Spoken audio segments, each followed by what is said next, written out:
J'étais l'ambassadeur du gouvernement de l'unité populaire chilien en Algérie, du président Salvador Allende. J'ai vécu en Algérie depuis de 1971 jusqu'à 1977 en Algérie. Il y avait deux étapes.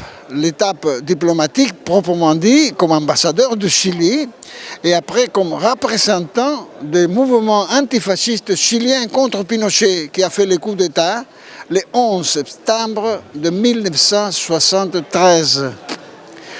Alors, à cette époque-là, j'étais nominé ambassadeur de Chili en Algérie, parce que nous avons créé en 1956 le comité pro-autodétermination de l'Algérie au Chili, pour faire de la solidarité, pour faire connaître à la population chilienne la lutte anticoloniale du peuple algérien à travers ses organisations sociales, politiques et militaires. Et ce comité a travaillé beaucoup jusqu'à quand une délégation présidée par Ben Hedda, président du gouvernement provisoire algérien, visite l'Amérique latine et arrive au Chili. Et nous avons organisé pour lui et pour la délégation naturellement des conférences très importantes à l'université, à la faculté de philosophie et d'éducation par exemple, à la faculté de lettres, à la faculté de médecine et à la faculté de l'architecture. Je vais vous dire, je me rappelle, il y a déjà 50 et quelque chose des années qui sont passées, je me rappelle la massive participation des étudiants chiliens. Je dis massive, vraiment massive. Et la solidarité s'est développée au Chili d'une manière extraordinaire pour la cause algérienne. Il arrive à tel extrême de favoriser aussi les manifestations en Argentine, Uruguay et Brésil contre André Malraux, qui faisait aussi, lui, le tour pour De Gaulle, pour favoriser les Nations Unies contre l'Algérie et la maintenance de la colonisation française en Algérie. Et nous avons réussi, et nous étions très orgueilleux de faire une chose comme ça. Bon, après le coup d'État, nous avons été reçus par le ministère des Affaires étrangères, je dois dire le secrétaire général à l'époque, M.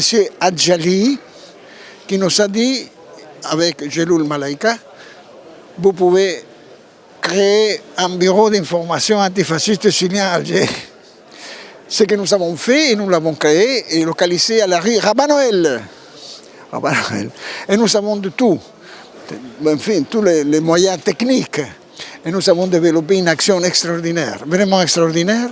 Nous avons parcouru l'Algérie 4 fois, cité par cité, village par village, pour expliquer ce qui s'était passé au Chili comme Pinochet, et comme la torture qui avait été appliquée en Algérie a été exportée avec les dictatures de l'Argentine, de l'Uruguay et du Brésil, et de la dictature chilienne. Non? Et c'est ça, c'était une chose très importante parce qu'on apprend que l'international terroriste occidental est plus fort que n'importe quel d'autre type. Non?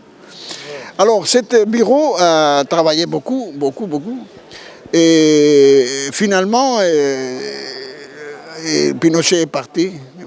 Ce que je vais remarquer, nous avons fait un comité au Chili pour l'Algérie. Mais l'Algérie a restitué une solidarité extraordinaire pour le peuple chilien. Extraordinaire. Et cette relation, je te donne et tu me donnes, le mutuel est extraordinaire. C'est une chose incroyable, extraordinaire. Du point de vue personnel, quand je parlais avec M. Adjali, secrétaire général du ministère des Affaires étrangères, il m'a dit, Saloum Eduardo, tu es l'ambassadeur du peuple chilien, parce que nous ne reconnaissons pas la dictature de Pinochet. Mais toi, tu es l'ambassadeur du peuple chilien. Il m'a donné un passeport diplomatique algérien. Extraordinaire.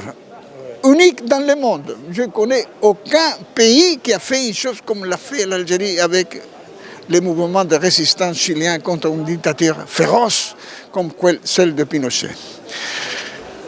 Et j'étais très émotionné parce que une chose que j'étais très jeune à l'époque et c'était comme ça. Et je crois que c'était les grandes valeurs de la conscience politique algérienne. C'est une grande valeur.